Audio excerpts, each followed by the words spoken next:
एक ऐसी समस्या है जिसके संदर्भ में बार बार पूछा गया है।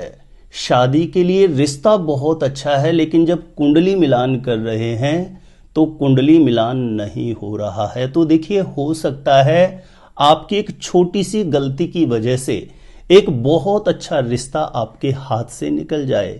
जब किसी भी लड़का या लड़की की शादी विवाह के योग्य उम्र होती है, माता पिता शादी के लिए रिश्ता देखते हैं और रिश्ता थोड़ा भी समझ में आता है तो सबसे पहला काम करते हैं हम कुंडली मिलान करते हैं। और कुंडली मिलान यदि हो जाता है तो आगे बढ़ते हैं, और कुंडली मिलान नहीं होता है तो फिर आगे नहीं बढ़ते हैं। लेकिन हो सकता है कुंडली मिलान करते समय यह छोटी सी गलती यदि आप करते हैं तो एक बहुत अच्छा रिश्ता हो सकता है आपके हाथ से निकल जाए। तो जब कभी भी शादी के रिश्ते के लिए कुंडली मिलान की जाए, ऐसे समय पर इन महत्वपूर्ण बिंदुओं को जरूर देख लेना चाहिए। क्या देखना चाहिए, कैसे देखना चाहिए, जानकारी देने से पूर्व बता दूं, जो लोग पहले बार मेरा वीडियो देख रहे हैं और विशेषतः मैरिज से रिलेटेड बिल्कुल सटीक जानकारियां हमेशा पाना चाहते हैं, जैसे आपकी शादी कब कहां कैसे होगी, कैसा जीवन साथी मिलेगा और जल्दी से जल्दी शादी का रिश्ता पक्का होने के लिए कौन से चमत्कारी उपाय कर सकते हैं, ऐसी शास्त्र सम्मत जानकारियां हमेशा पाने के लिए आज ही जरूर सब्सक्राइब करिएगा हमारा एस्ट्रो गुरुजी यूट्यूब चैनल। सब्सक्राइब करना आपके लिए बिल्कुल फ्री है, लेकिन इससे आपको बहुत ज्यादा फायदा होगा। कोई भी मेरा नया वीडियो आएगा, सबसे पहले नोटिफिकेशन आपको मिलेगा। आप आसानी से मेरे वीडियो देख सकते हैं, हमेशा आप मेरे साथ जुड़े रह सकते हैं। तो चलिए प्रिय दर्शकों, विषय पर चलते हैं। बहुत बार देखा गया है घर परिवार फैमिली बहुत अच्छा समझ में आ जाता है, यानी शादी का रिश्ता हर तरीके से परफेक्टली समझ में आ जाता है, लेकिन जब कुंडली मिलान करते हैं तो कुंडली मिलान नहीं होता। ऐसी स्थिति में बड़ी मानसिक समस्या उत्पन्न हो जाती है कि रिश्ता तो बहुत अच्छा था लेकिन कुंडली मिलान ही नहीं हो रहा, अब क्या करें। तो देखिए, ऐसी स्थिति में ना आपको कुंडली मिलान थोड़ा प्रॉपर तरीके से करना चाहिए। हो सकता है कि जिस दोष की वजह से कुंडली मिलान नहीं हो रहा हो वह दोष ही कुंडली में कैंसिल हो रहा हो, क्योंकि जब कभी भी किसी भी लड़का या लड़की की कुंडली हम मिलान करते हैं तो बहुतायत मैंने बहुत बार देखा है, आजकल लोग बहुत से ऐसे एप्लीकेशंस हैं उनसे खुद ही अपने आप में मिलान कर लेते हैं, और यदि गुण मिलान 18 से कम आ गया तो उनको लगता है कि ये तो मिलान हो ही नहीं रहा है। या मांगलिक दोष आ गया, एक मांगलिक है दूसरी कुंडली मांगलिक नहीं है तो लगता है कि तो मिलान हो ही नहीं रहा है।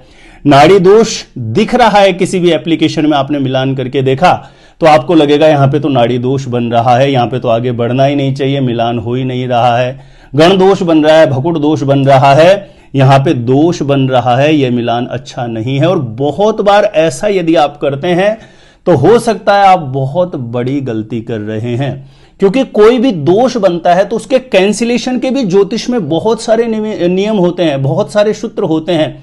और मैंने देखा है कोई भी दोष के कैंसिल होने के 95% चांस होते हैं, क्योंकि एस्ट्रोलॉजी में जहां किसी दोष का जिक्र किया है वहीं उसके कैंसिलेशन के सूत्र जितने भी हैं उनका भी जिक्र किया गया है।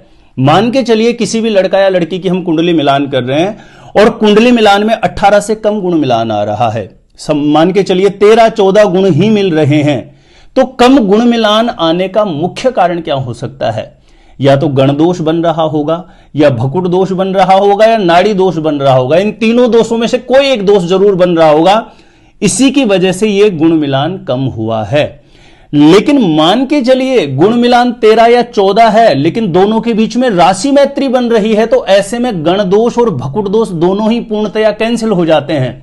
जब गण दोष और भकुट दोष पूर्णतया कैंसिल हो गया तो 13-14 गुण मिलान पर भी मैरिज हाउस की स्थिति अच्छी हो तो विवाह मंगलकारी होता है। इसलिए कभी भी, क्योंकि शादी विवाह का जो निर्णय लिया जाता है ना, ये एक जीवन का बहुत बड़ा डिसीजन होता है, किसी अनुभवी किसी योग्य ज्योतिषी के द्वारा ही कुंडली मिलान करके निर्णय लेना चाहिए। मान के चलिए गण दोष और भकुट दोष की वजह से आप पीछे हट जाते हैं, लेकिन राशि मैत्री हो जाती है तो गण दोष और भकुट दोष दोनों ही पूर्णतया कैंसिल हो जाते हैं, तो वहां पर गण दोष भकुट दोष का कोई दुष्प्रभाव ही नहीं होता है। मान के चलिए कि नाड़ी दोष आ रहा है, आप मिलान कर रहे हैं। बहुत बार कुछ संयोगवश हमें कुंडली मिलान करने वाले हो सकता है कोई ज्योतिषी ऐसा मिल जाए कि जिसको कैंसिलेशन के सूत्र नियम ही पूरे पता नहीं हो, तो वह भी आपके मन में भय पैदा कर सकता है। मान के चलिए नाड़ी दोष बन गया, लेकिन नाड़ी दोष के कैंसिलेशन के भी विविध प्रकार के सूत्र हैं। एक नक्षत्र है, चरण अलग अलग हो जाए, दोनों के नक्षत्र अलग अलग हैं, दोनों का राशि स्वामी एक हो जाए, बुध हो जाए, गुरु हो जाए राशि स्वामी ग्रह। ये 9 नक्षत्र भी ऐसे हैं जिनमें से लड़का लड़की का किसी का भी एक नक्षत्र आ जाए तो वहां नाड़ी दोष भी कैंसिल हो जाता है।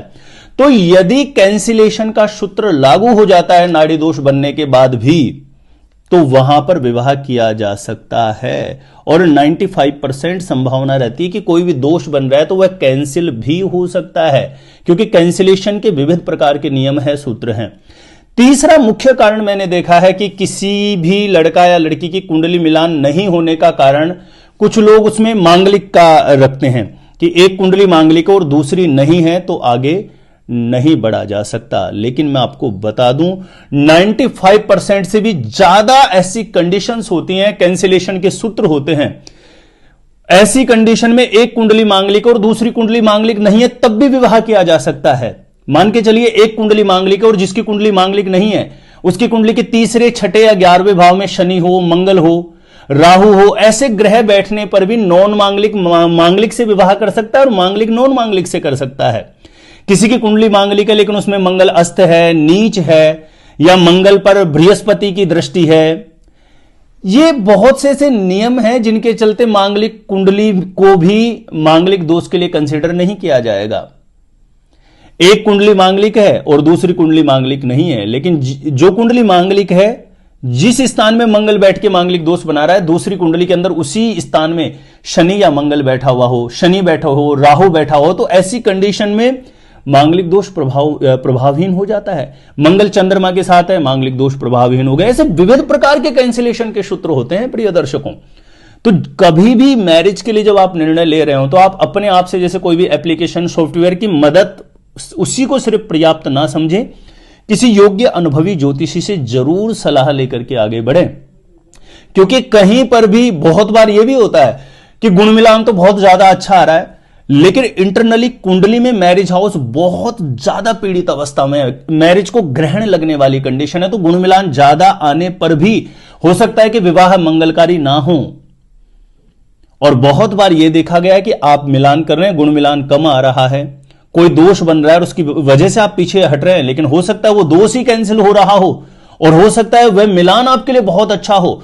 तो किसी भी सॉफ्टवेयर या एप्लीकेशन की मदद ही पर्याप्त ना समझें, क्योंकि ये जीवन का एक बहुत बड़ा निर्णय है। जब भी आप फाइनली कोई निर्णय लें तो किसी अच्छे ज्योतिषी से कुंडली प्रॉपर डिटेल में जरूर कैलकुलेट करानी चाहिए। उम्मीद है कि इस वीडियो के माध्यम से आपको एक सही दिशा, सही जानकारी मिली होगी, और ये जानकारी अच्छी लगी हो तो छोटा सा निवेदन है, प्लीज इस वीडियो को ज्यादा से ज्यादा लोगों तक जरूर शेयर करिए। बहुत से लोग बहुत भ्रमित से रहते हैं, परेशान से रहते हैं, तो निश्चित तौर पर कुंडली मिलान में यह वीडियो उनकी बहुत मदद करेगा, हेल्प करेगा। ज्यादा से ज्यादा लोगों तक इस वीडियो को जरूर शेयर करिएगा। जानकारी अच्छी लगी हो तो वीडियो को लाइक करिएगा। मेरे द्वारा अपनी जन्म पत्रिका का सटीक ज्योतिषीय विश्लेषण करवाने के लिए जो स्क्रीन पर नंबर दिया है, आप मुझे यहां पे संपर्क कर सकते हैं, कांटेक्ट कर सकते हैं। तो आज के लिए इतना ही था। दिखते रहिएगा आप हमारा एस्ट्रो गुरुजी यूट्यूब चैनल।